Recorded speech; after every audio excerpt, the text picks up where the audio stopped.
Bonjour à toutes et à tous, je suis ravie de vous retrouver aujourd'hui pour un nouvel épisode des Dessous de la langue à propos de l'expression un secret de Polichinelle pour laquelle vous aviez voté sur les réseaux.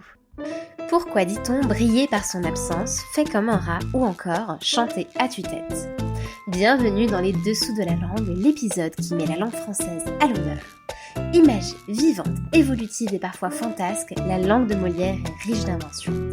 Et c'est justement cette variété que je vous propose d'explorer avec moi.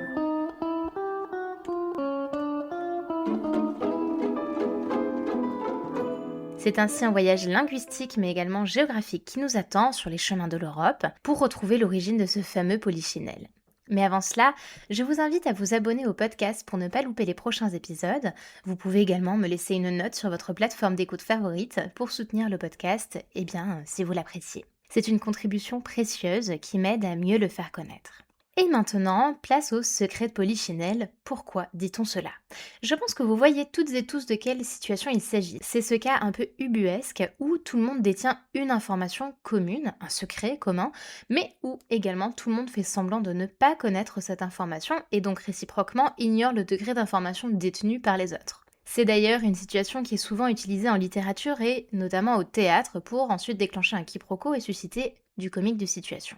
Et le théâtre, d'ailleurs, il en sera beaucoup question dans l'histoire de cette expression puisque Polichinelle nous vient directement de la Commedia dell'arte, ce théâtre de rue pratiqué par les gens de l'art, donc d'après son nom, dans l'Italie du XVIe siècle et également plus tard, quand je vous disais que nous allions voyager dans le temps et dans l'espace.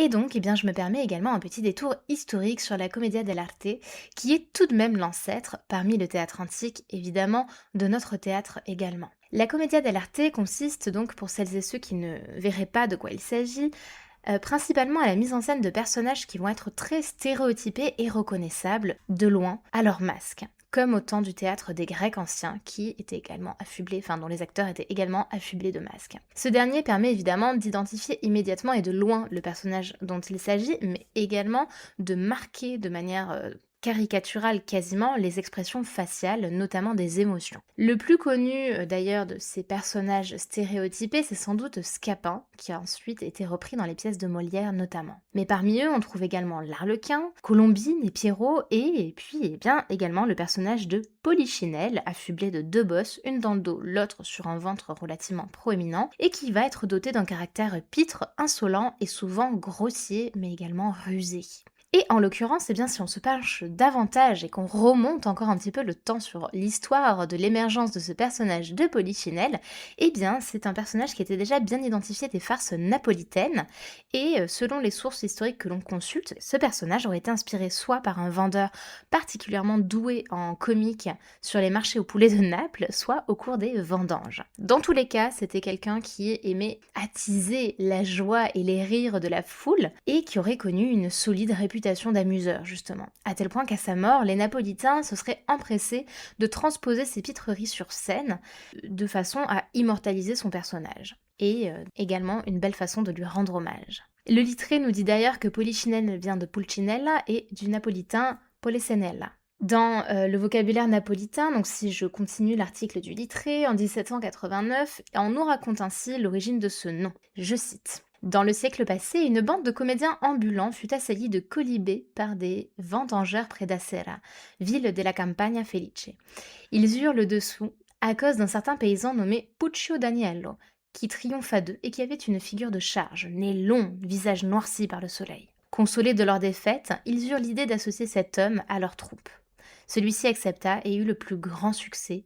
De là son masque, son rôle et son nom sont entrés au théâtre sous le titre de Polichinella. D'autres, au contraire, rejetant cette anecdote, croient que le mot vient de pulcino, poussin dérivé du latin puius, et n'étant dans le principe qu'une expression de caresse, mon poulo.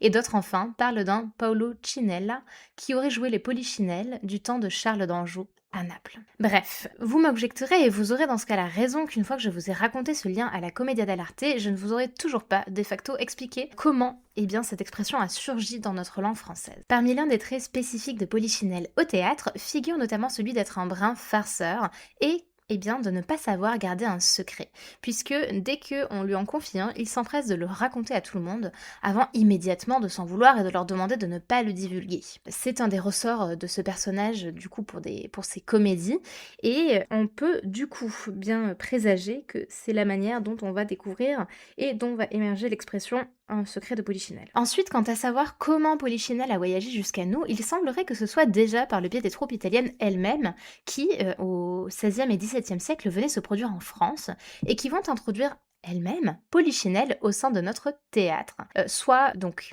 en jouant elles-mêmes leurs pièces, ou bien en inspirant des auteurs français qui reprendront ce personnage et d'autres de la Commedia dell'arte, y compris pour les introduire ensuite parmi les célèbres spectacles de marionnettes. J'ai ainsi retrouvé la trace de Polichinelle dès le XVIIe siècle dans des petites pièces comiques écrites pendant la Fronde, et même un petit ballet autour de 1630. Comme on le voit, Polichinelle doit son succès à sa possibilité de très vite en fait devenir un type littéraire dont les péripéties sont courues et connues d'avance tant par les narrateurs que par le public, ainsi que ses frasques, et donc qui lui permettent une ample diffusion et reconnaissance parmi le public. Chose que l'on a oubliée de nos jours, mais le théâtre de l'époque reposait en partie aussi sur des auteurs français, mais donc, comme je le disais, italiens, par le biais de l'ancien théâtre italien, établi à Paris. Et ainsi, il est de la sorte plus facile de comprendre comment Molière a pu intégrer Polichinelle dans son Malade imaginaire dès 1673.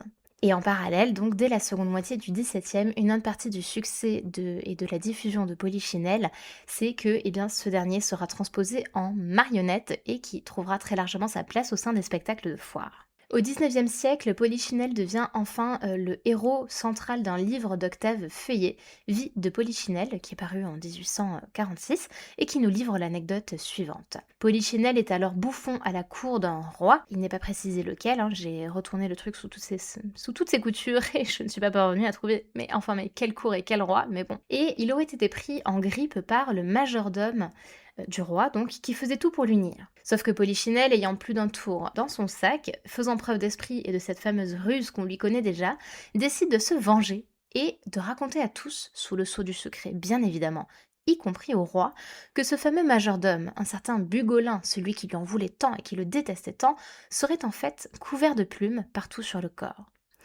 Évidemment, il fait promettre à chacun de ses interlocuteurs de ne pas divulguer ce secret.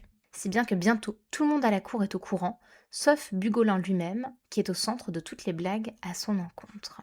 Et voilà, vous connaissez donc l'origine de l'expression un secret de Polichinelle. J'espère que cette anecdote mêlant théâtre, voyage, spectacle de marionnettes vous a plu. Si c'est le cas, n'hésitez pas à laisser une note à propos de cet épisode et du podcast et à le partager plus largement autour de vous. En attendant, je vous dis à la semaine prochaine pour une nouvelle anecdote littéraire et d'ici là, portez-vous bien.